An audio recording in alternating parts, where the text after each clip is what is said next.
We just arrived in Bozeman, Montana, and I realized that this is actually the perfect place to talk about the lessons learned that I would tell my past self if I was starting a business again in 2023, or any year really. And I'll explain why that is in a little bit. Number one, not all expert advice is created equal. When you first start out, it's easy to feel like everyone knows more than you, and they probably do. This includes VCs, angel investors, other founders, people running accelerators. They all have advice that they want to give to you, and they all think that they're right. But unless that person has done what you are trying to do or something similar in a similar industry, their advice has limited value. I can tell immediately when I'm talking to a VC who used to be a founder that had an exit versus a VC that came up through finance.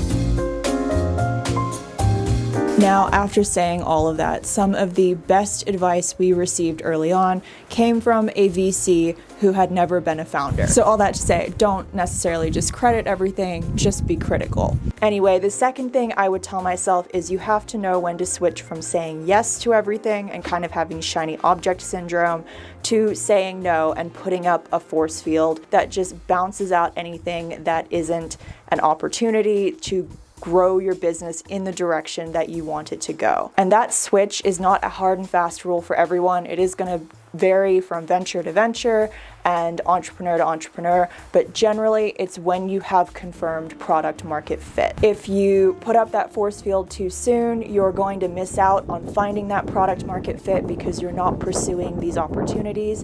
And if you put it up too late, you are going to get burned out and just drown in an endless list of to-dos and distractions. Okay, moving on to number 3, and then I have to go inside because I'm getting frozen and we're gonna go drive into town. But number 3 is to build scalable systems from the start. And this is gonna look different if you are a solopreneur versus if you were building a venture scale company.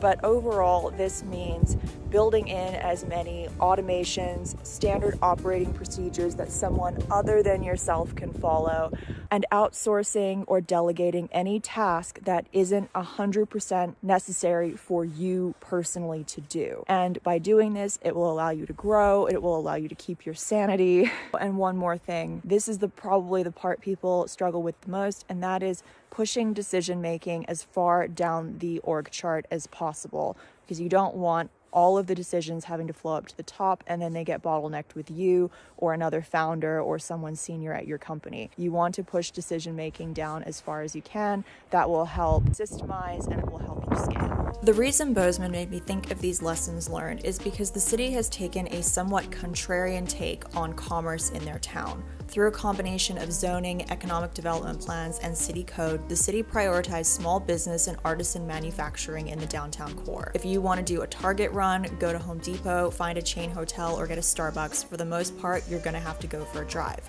A move like this is a risk. Residents and tourists alike want convenience, but the town decided they didn't want to follow the ski town formula and instead focused on their strengths, which among other things is artisan manufacturing, small business, and tech. This intentional move is one that experts might have balked at, but the town did it anyway and it worked. All right, slight change of scenery. We're now in downtown Bozeman. Take a look at this view. And you can enjoy it all from this heated rooftop pool right here. We were in here last night and it is the perfect temperature. Next lesson I would tell myself is that as an entrepreneur, as a business owner, you're going to have to do things that regular people find cringy and embarrassing. And that's okay. If you're going after an extraordinary life, you're going to have to do things that are out of the ordinary. And while that adage might look cute as a Pinterest quote, when it comes time to actually, pitching your idea, speaking at that conference, making that post on social media, the fear of what Aunt Kathy might think and say at Thanksgiving, or what Chad from accounting is going to say at the next meeting, can be paralyzing. But just know that if putting yourself and putting your business out there makes other people uncomfortable, that actually has nothing to do with you and has no bearing on whether your business is going to be a success or not. Even if those people you are embarrassing are people whose opinions you care about, it doesn't make it wrong. And if your business is going to be a success, you're going to have to do some embarrassing and cringy things. And case in point, I'm up here filming on the rooftop pool deck, and there were a bunch of people swimming over there. They just went inside, but you want to talk about cringe. Okay, I gotta talk fast because the seat that I'm sitting on is wet and quickly freezing. Finally, number 5. This one was the hardest one to kind of distill down because it's a little bit, it can sound a little bit like woo-woo and fluffy, but that is that your business, the product that you are creating, and your business model all have to be authentic to you or align with your core values. Authentic might be the wrong word and it's kind of overused now, but aligns with your core values. There is no right business, there is just the right business for you. And what makes this last one like even more difficult is when you're trying to figure out the business model and what is a right fit for you and the problem you're trying to solve.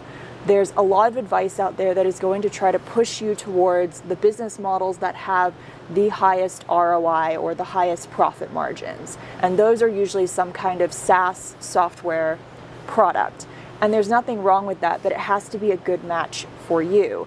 And there are so many other types of businesses and different business models and products. So it's really easy to get caught up in that and think that that is the only way that you are going to be successful or the only type of business that you can build. But margins aren't everything. If you aren't happy, you're just not going to build the best business that you could. Look at the problem you are actually solving and the best vehicle to deliver that product, and then what type of business you want to be responsible for building and growing and maintaining. And make sure that those things match up or at least overlap if we're doing kind of a Venn diagram with your core values. We're being bomb dived by birds right now. We're going to go over business trends for 2023 next, so make sure you're following along if you want to hear about that. And in the meantime, if you want to get some business idea inspo, be sure to check out this video right here. Okay, bye.